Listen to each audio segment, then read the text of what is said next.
at me. Will we leave behind the innocent to grieve? On their own, on the run, when their lives have only begun. These could be our daughters and our sons. And just like a drum, I can hear their hearts beating. I know my God won't let them be defeated. Every child has a dream to belong and be loved. Boys become kings, girls will be queens, wrapped in your majesty. When we love the least of these. Hi, I'm Tyler Wentzel. I'm making this video on behalf of Mark Wanjala and all at Omega Rescue Steps Children's Home. It's located in Kamukuywa, Kenya, which is in the western portion of the country. It's really interesting when I look back at meeting Mark about 3 years ago, and we think of how far we've come with them and what we've gone through with them over the last 3 years. It's been pretty remarkable, and the things that have happened to them have been nothing short of supernatural. The meeting itself was back in October of 2016. We weren't really looking, though we had, my wife and I had it in our heart to minister to the poor. I've always had the gift of giving, and I've wanted to share what I have with other people, and my wife has been the same. So what happened was we were actually using Facebook, and I was contacted by somebody who I'd never known before, and he had messaged me. In fact, I don't even know exactly how he got the message through to me, but he was kind of just sharing some basic things about the orphanage that he was the director of. I was persuaded enough that he was truthful at the time that I said, okay, well, here's what we'll do. We will send you some food and clothing, and of course this was a bit naive because the shipping costs from the United States to Kenya I had never dealt with before, and I quickly found out that like a $10-pound package would end up costing somewhere in the neighborhood of $200 to $300 priority mail international just to get it there. So it became very much apparent very quickly that it wasn't going to work that way. We weren't going to do them very much good sending $200 packages with $20 to $30 worth of food and clothing in them, and thrift store clothing, things like that. But when he heard, Mark Wanjala, when he heard that I would be sending like a care package, he was excited, very excited, and he was asking me, when is it going to be here, do you know, and do you have tracking information and all that, and I said, well, I don't think it's going to be cost effective. And what kind of struck me is in a situation where you have someone who is just trying to get funds from you and they're not sincere, sending food and clothing would not be appealing to them, but yet he was so readily accepting of that. So eventually we got to the point where we started sending funds. But if I back up and rewind a little bit, my friend, whom became my friend really after high school, a long time after high school, his name is John. We went to high school, we graduated together in 2008, and we basically went our separate ways. He went to Oklahoma area, and I stayed where I was from in Minnesota, northern Minnesota. And we were basically separated for the better part of 8 years, not really involved with each other at all. And we weren't much in high school either. But I had found out through Facebook that he had become a Christian at some point after high school and after he moved down south. And he, as it turns out, had actually been connected with Mark Wanjala, the director at Omega, for a period of time, a few months before I actually was. And he had given them some money because Mark had approached him on Facebook. And what he had done is he had sent the money and then told him, like, send me pictures of what you buy with it, and just getting more information about the whole situation to make sure it was legitimate. And so anyway, he had sent that initial amount and dropped off for a little while. And he wasn't sure if he should send some more. Well, I approached him because I thought, here, this guy has become a Christian. I became a Christian. It's so bizarre that we went to places that are about 1,000 miles apart in geographic location, both believed and then had no connection with each other. And so I wanted to get in touch with him just to reconnect. Then I ended up doing that and talked to him about Mark. And I basically vouched for Mark because I had been doing basically the same thing that he had been doing. And that was ask what the costs of things are, ask the supplies that he needed, and then send the amount that was needed, and then he would buy it and photograph it and send me the pictures, and show the children enjoying it. It was basic things, soap, large containers of soap for all the children, who were about 67 in number at that time. Basic food supplies, mainly there it's corn and beans, and they grow those in the region. So that was working out well. He was doing everything I asked him to do, answering all of my questions, getting me photographs promptly, and proving himself trustworthy and reliable. And so I talked to John about him. I said, John, I think he's legitimate. This is a genuine need. And so John got back on board with me, and he pledged to keep sending on a monthly basis, which was awesome. So that's kind of our original meeting. That's how it started, with us meeting Mark. His story is that he inherited, as it were, the orphanage from his grandfather. And this was not long before I met him in 2016. His grandfather had begun it in 1999, and it was at a different location, a different property than they're at now. But before he died, he helped Mark purchase the 1/4 of an acre that they're on right now with the buildings. Prior to his passing, Gabriel, his grandfather, had been supporting the matrons and patrons of the orphanage through a brick making business. So they make these clay bricks and they put them in wooden forms, and they fire them and sell them to people who are building structures with them.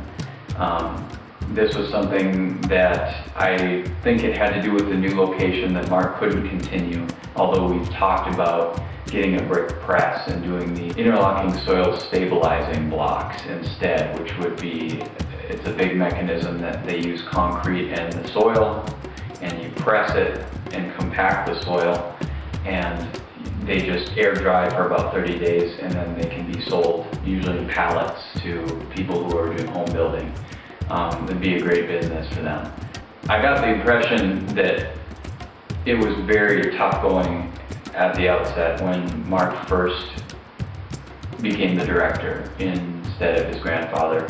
I came to find out that he had been getting what amounted to, they use Kenya shillings is the currency in Kenya, but it amounted to about $200 a month was being given by the government. However, at some point, just prior to my meeting him, the government said, okay, we're going to either purchase the orphanage from you, and it will be under our ownership, or we are going to cut off the monthly funds.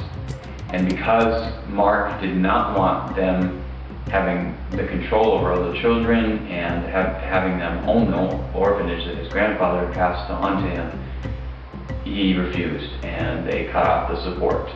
Around that time also, a local church assembly had been sending what amounted to about $50 a month to them. When they caught wind of the fact that some rich Americans were supporting them, of course that's what they think, that's not what we are, but when they caught wind of that, they pulled their support as well, and they redirected their support into none other than a church building fund. So unfortunately, they made a bad choice in not investing in people, investing in material things instead. So it basically fell upon John and I, and so many things happened, innumerable trying times that we've faced together since we've been connected with them. Mark had brought the children, a number of the children, not all of them, but a number of them, to the local radio station to sing hymns and pray on the radio. When they were finished and they exited, a large swarm of bees came and basically stung every one of them. And he showed me the pictures, and I can show them on the video here too, the swelling. It was just, it was terrible. On another occasion, to give a little background, there is a bridge in the Kamukuywa region that is notorious, and it actually made international news recently for, I think, 19 fatalities. What happens is they don't have the regulations that we have in the US or in the UK or in the West in general.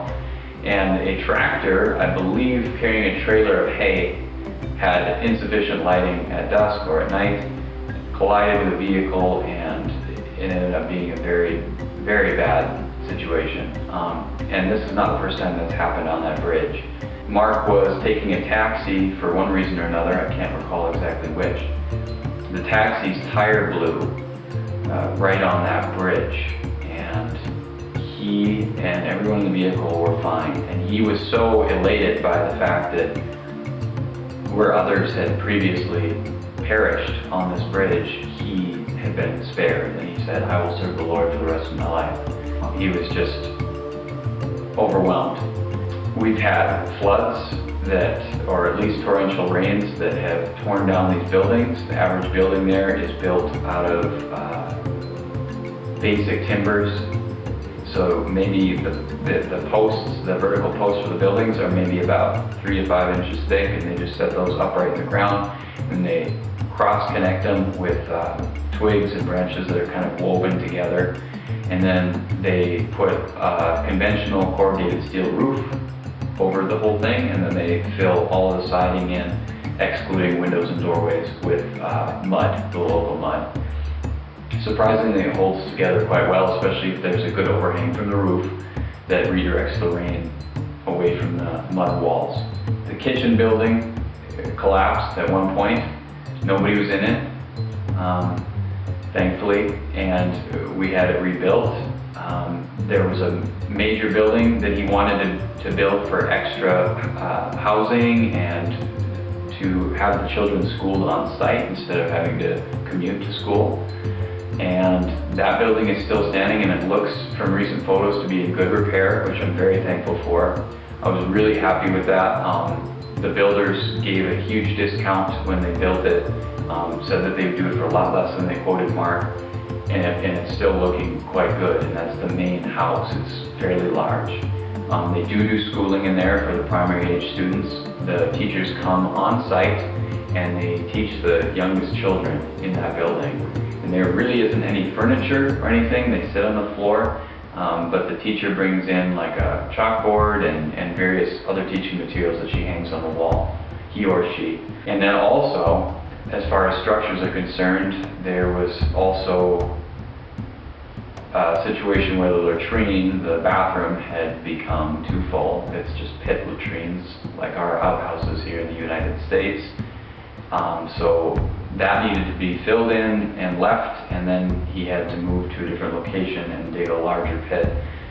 We were able to help them build a 3-stall brick outhouse, but when that fills up, there's basically no other room on the property. There is a well on the property, and it's on the farthest end opposite the outhouse. So they're just real limited because it's a 1/4 of an acre, and it's, I think, triangular shaped in relation to the road. So it's a very, very small area. And now there are in excess of 120 children at this point. Throughout the time that we've known Mark, he has always, as he is going through the streets, always addressing the street children problem in Kenya, which is huge. He tells us, hey, there's 5 children, there's 10 children, can I take them? Yes, we say yes every time, because where are they going to go? Unfortunately, because the government in Kenya is at a point where I think they want to have standards like we would have, similar to what we have in the US here, but they don't really enforce it. They can't enforce it because they don't have the infrastructure or the means really to do it. So as a result, they come and periodically they will threaten him about the conditions of the orphanage. They'll say things like, you can't have them at school here, this is not a good place for them, they're not any better off with you, which is not fair, and it's not true, because they have a roof over their head, they have food, and they are secure, which is more than can be said if they're on the streets. So I try to encourage him when he tells me of this, that they've been bothering him. I try to tell him, what are they going to do? Do they have a place they're going to take the children? And he says no. And I say, well, then all they can do is talk. So the infrastructure in that country is such that the overwhelming number of orphans, they wouldn't be able to house them or care for them. It would be too much of a financial burden, so they don't. However, Mark has also built up a good reputation in the community as somebody who will take in these children that other people will not take in. For instance, recently a little boy by the name of John Wafula was brought there by the police because his father was punishing him for stealing, and we suspect it was food that he was stealing. A very small child. He burned his hand very badly on the backside as punishment, and so he was put in prison. The mother was gone already at that point, and the boy is now at Omega. The local authorities and the local community do regard Mark with respect, and that's always refreshing to know. A couple of other trials that come to mind are Mark was physically assaulted on the way back from, I think it was from town. He might have been picking up money, I can't remember. And he took a wrong way back, not the wrong way, but a way that he didn't normally take. And some people, young people, were trying to beat him up and take what he had. They didn't get anything. He cried out, and some people broke up the fight and got him to go away. But the number of things, like I said initially, that have happened since we've known them have been remarkable. And a lot of it, Mark chalks it up obviously to satanic persecution, and it's really, when you think about it and hear about it, it really cannot be less than that. But at the same time, they've been still going. They're allowed to continue. The orphanage still grows. There are widows there as well, who he tries to house and take care of. Unfortunately, Mark has lost a number of family members since we've known him. He lost his stepmother, who basically raised him like a mother. He lost his sister Jane to cirrhosis. He lost brother Edward, actually a nephew as well, a young nephew. And most recently, he lost his brother Nelson, who was tragically murdered in Nairobi. He went to Nairobi to try to raise funds to send back to Mark. And I think last year was when he told me that. And then this year we found out just a few weeks ago that he'd been killed. And it's under investigation. He sent us pictures. He'd been found in the river. All of this stuff we chalk up to persecution, and it's very supernatural what's happened. But we still maintain hope and hope for better things to come.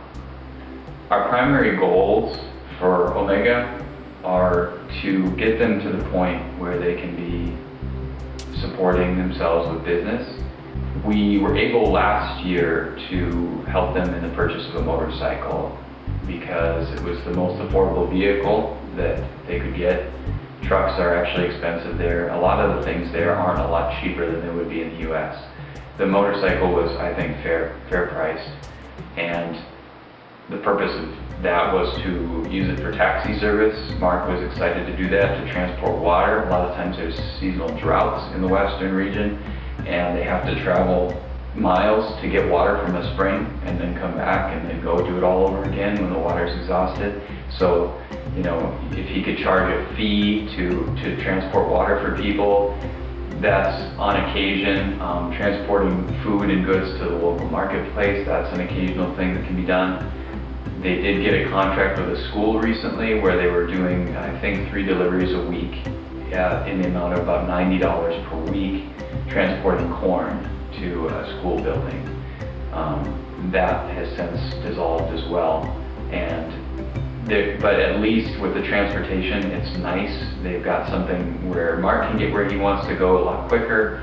In fact, he's been able to take a couple of trips to Nairobi. He did register the school on site at Omega with the government as a national examination center, and so it is recognized as that. He also, while he was in Nairobi, filed for having an organization that I will be president of called Omega Non-Governmental Organization, and the acronym is ONGO, which I thought was a good choice because it signifies the ongoing work that we do. The needs there are very basic, and of course, I mean, this is nothing new with any country that has poverty like Kenya does. Food and clothing, as easy as they are to obtain for us in this country, are not easy to obtain there, so especially for that number of children. So of course, there's the ongoing needs of food and clothing. We really want to get more land, and unfortunately land is very expensive there. I think it's because they're in basically the bread basket of the nation, in the western portion. The soil is good, so the land is very expensive. For example, Mark was given by his tribe land, I would say 3 or 4 years ago, I'd say by now. He sold it for about $8,000 equivalent, US dollars, and this was for school fees. He was given it, normally they don't do that, but because he was involved with this work with the orphans, the tribe determined, hey, you can have this and sell it, which is kind of rare because it's usually kept under ownership of the tribe, or at least oversight or management of the tribe. So they gave it to him, and he sold it and was able to use the money for their school fees. There have been some changes in the government structure for schooling in Kenya. They claim there's free education there now, and I think they just have to pay for their meals.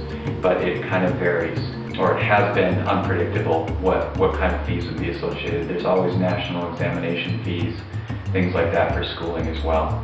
But I've been really thankful that he's been able to keep the children on site, which is great. It's kind of like homeschooling, which is what I'm more interested in personally too. And I think, you know, it gives him the opportunity to keep them safe better, to be there watching over their learning, and just having them physically present is great. But the land issue is very important for them because, for a number of reasons really. Obviously the most important is as the number of people there increases, the number of buildings to house them needs to increase. We can show some pictures here in this video even of basically how they're stacked in their current sleeping quarters like cordwood. The children are laying down in rows. Mattresses are somewhat expensive, blankets are somewhat expensive, maybe not by our standards here, but so we've had to have them share mattresses, and it actually does get somewhat cold there at night during certain months of the year. Nothing like here in the US in the winters here. It's actually a pretty temperate climate, but they do get monsoon rains and things like that that do bring the overall ambient temperature down quite a bit. We really want to get more land and then build more buildings on that land and have like barracks style housing, for lack of a better term, for the children to have each their own beds and things like that. Also for farming, that would be an excellent thing to have for land, because actually this year, 2 years ago, Mark was blessed with an acre of land to use as he saw fit, as long as he provided all the costs for planting and harvesting. It was a friend of his, and so he did. Thankfully, we were able to raise enough money for him to get the seed and to do all the planting. This year, he was given 2 acres to use, and thankfully, again, there was sufficient funds to plant. And they harvested the corn this year. He's going to plant beans as well on that same plot of land. But to be able to have that on your own land would be awesome. As I mentioned before too, the business aspect of it, to be able to get them to the point where they are supporting themselves essentially. There's a pastor on site by the name of Justice Juma at this point, who is basically doing all of the business associated with the motorcycle right now. Mark brought him on not that long ago, and so he was helping with the income of the orphanage as well. As the body of Christ, we are made to support each other, and like even it says in the scriptures, we who are strong ought to bear the infirmities of the weak, support the weak and take care of them. Romans 12 talks about distributing to the necessities of saints and giving to hospitality. Like when Paul the Apostle was commissioned to preach to the Gentiles, the other Jerusalem apostles told him, please remember the poor, and he said he was ready and willing to do that. That was part of what he wanted to do as well. And then 2 Corinthians 8 and 9 talks about all the churches of the Gentiles raising money to support the poor saints in Jerusalem. It's an amazing blessing, and Paul calls it an unspeakable gift. Thanks to God for this unspeakable gift, this ministry of giving to support the saints. It creates all these thanksgivings to God. It makes joy abound. A lot of times I think with ministry, a lot of people think about teaching and preaching, and we got to get the message out. I mean, obviously there's a place for that with evangelism. That's promoted almost to the neglect of just the basic care of our fellow brothers and sisters in the same body. The model I always use, or the thought I always have with that is, if we're supposed to love one another as ourselves, then if we would love one another as the same way that we would love ourselves. So if in order to love myself when it's cold, I put a sweater on. In order to love myself how I love myself, if I'm hungry, I feed myself. So if I'm supposed to take that care that I put into me and put that on to other people, so that when they're cold, they get a sweater from me. If they're hungry, they get food from me, and so on. That's what the love of God is all about. That's showing the love of Christ.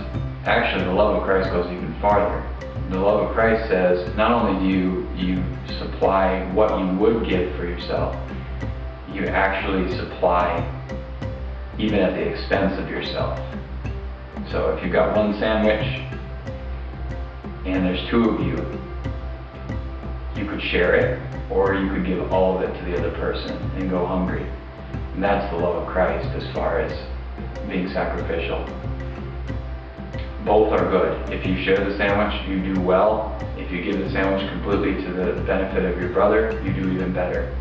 This kind of love, though, is so absent. It seems like people, they know about all of it. They know about the starvation and the hunger and the famine and the cold and the suffering all over the world, but it's like we kind of live in our little box and we don't want to even be a part of it, or just when somebody tells me about it, it's going to go right through my head and out the other side. I'm not going to listen beyond that, and I'll just forget about it. But these are fellow members of the body of Christ. So, you know, the hand can't say, I'm going to focus just on me over here. I mean, it's all part of the same body.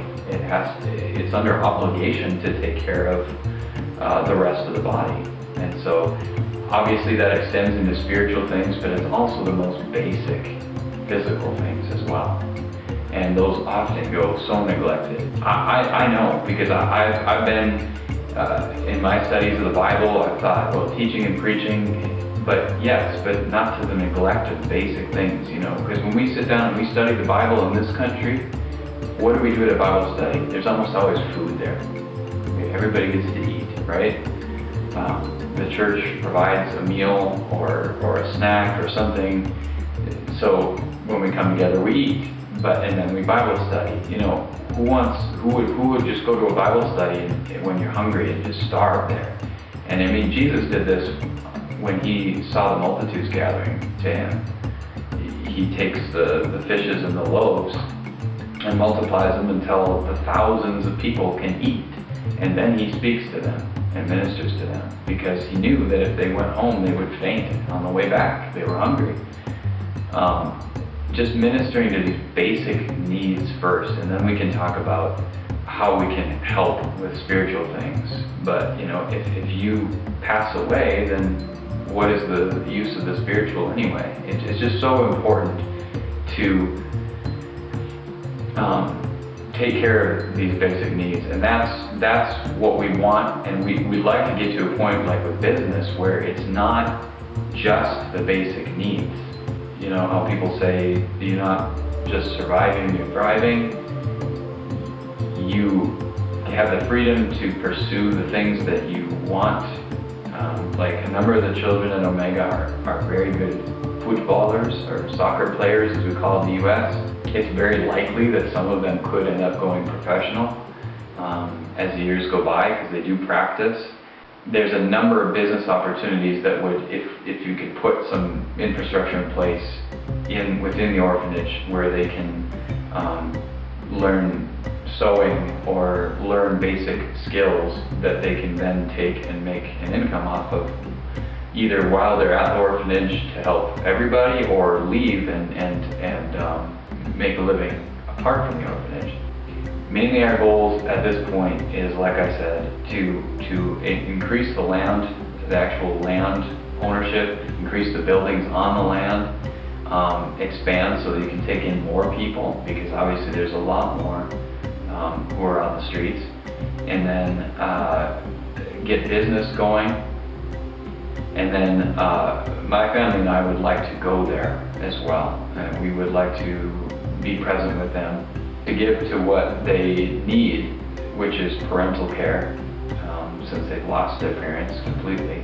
We want to make sure that we have sufficient support for them before we can go there. Otherwise, we won't be of much help to them. I'm also working on business ideas myself that I can use to support my family and support them as well, whether we're away from them or if we're present with them. I spoke with a man last winter he was a world traveler. He had been to Kibera slum outside of Nairobi in Kenya, which I was surprised. I honestly didn't ever expect to meet somebody who'd been there in the US. He was pretty overwhelmed by what he'd seen. The millions of people poverty-stricken, just living in the raw sewage, garbage heaps all over, walking barefoot, hardly clothed, all this stuff that you've seen probably before on videos. He said it's just a drop in the bucket. I mean, it's just a drop in the bucket. And then he paused for a second and said, but then it's your drop in the bucket. Because we were discussing Omega and the people that we support in Kenya. And he was right, obviously. It's your drop in the bucket. But who knows what God can do with just a drop in the bucket? The common thing, at least with me too, was that the whole world is impoverished. What am I going to do? I'm one person. Or even in a whole organization, what are we going to do to help people? But that kind of thinking, unfortunately, can turn into an excuse. But it's not fair to God's power and ability either. What can we do is probably thinking, of course, only in human terms. What can we do? What can God do? What can God do? Is the better question. And it obviously is going to feel very small and insignificant for a time, for perhaps a long time. Sometimes things don't pan out as quickly and as significantly as we want them to. Waiting is extremely hard. Keeping patience is very difficult. To try to work your situation or the situation of somebody else up from abysmal to glorious and delivered and secure and bettered. That process from start to finish is a very painful one. But it's God's way to suffer with Christ, to suffer how Christ suffered until glory. The suffering comes before the glory. So if we're going to be a good model of Christ in this world, then we should expect that would happen. So we can't defeat ourselves also in thinking that it's just a drop in the bucket. Well, so be it. It is your drop in the bucket, like my friend said. It is your drop in the bucket. Focus on your drop in that bucket. Focus on it and nurture that, wherever it is or however many people it is. A man can't just say, well, it's just my family. Well, your family has significance, right? You taking care of your family means something. It matters. And who knows how you can grow from there. I would encourage everyone who's watching this. First off, I thank you for taking the time to watch it and seeing what we're all about and learning a bit more, sitting through this video. But I would encourage you to not think discouraged, as I myself have often thought, in thinking that what can we do, how little your influence is. It may not be as small as you think. Just like how planting a little seed in the ground, which is insignificant, like Jesus' analogy, the mustard seed can grow into this huge tree that houses the birds of the air, gives homes to the birds of the air, and it starts from something that's the smallest seed. You don't know what God will do. You don't know what can happen when God is the one giving the increase. So we thank you again for stopping by and considering this orphanage. Prayers are always appreciated, of course, as well. Mark would be the first one to say that. He's got ongoing work. He's helping remove jiggers from children's feet throughout the region at this time, and he's requesting prayer support on that too. If you don't know what those are, have a look online. It's a bad affliction in Kenya, and it's the result of mites that live in the dust. And when children or anybody barefoot walks in the dust, the mites burrow in, and it's just a terrible, terrible, terrible thing. Malaria is, of course, an issue there too with the mosquitoes. That's probably the number one cause of fatalities. I've been reading through the Old Testament. This morning I was in Nehemiah after just finishing Ezra. God put it on Nehemiah's heart to rebuild Jerusalem. He was in Persia. He was the king's cupbearer.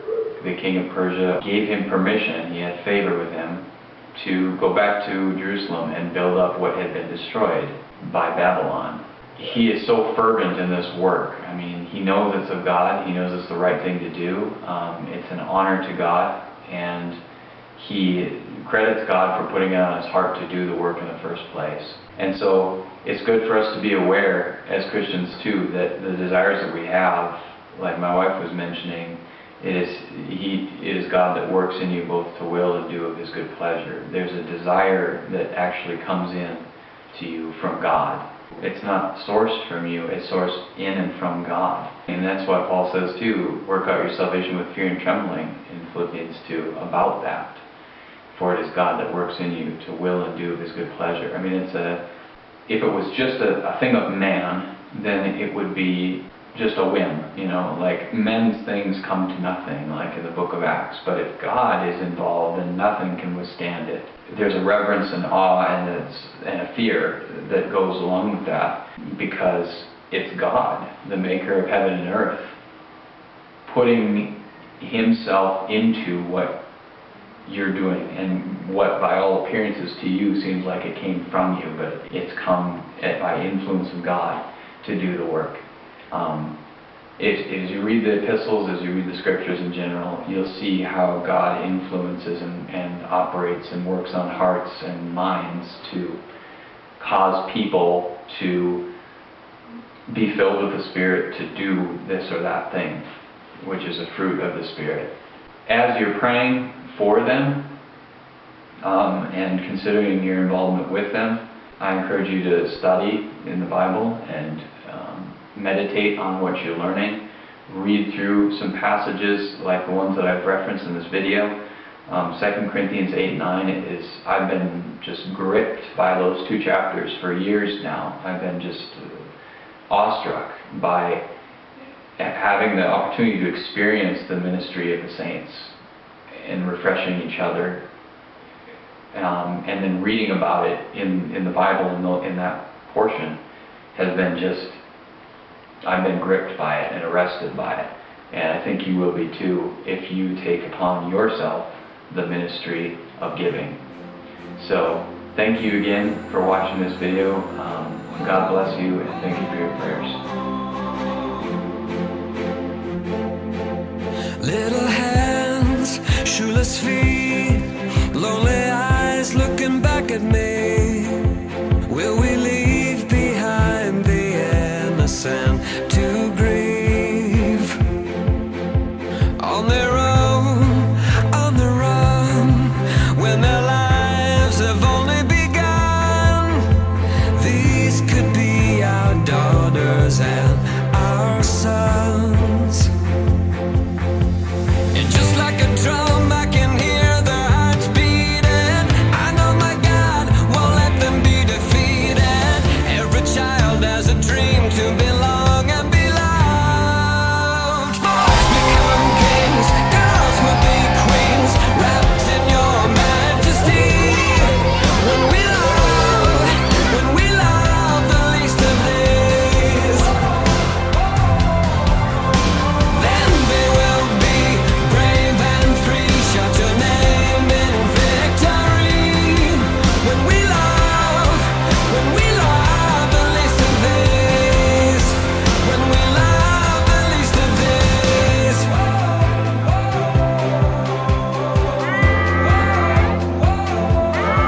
Break our hearts once again. We were all children hoping for our friend. Won't you look around for those that the world is waiting for doors and homes to open. Boys become kings, girls will be queens. Brother, thank you for being a blessing. This family of the orphanage, we love you. We are praying for you. Thank you, Brother Taylor, John, and Sister Sarah, for being part of this orphanage. When we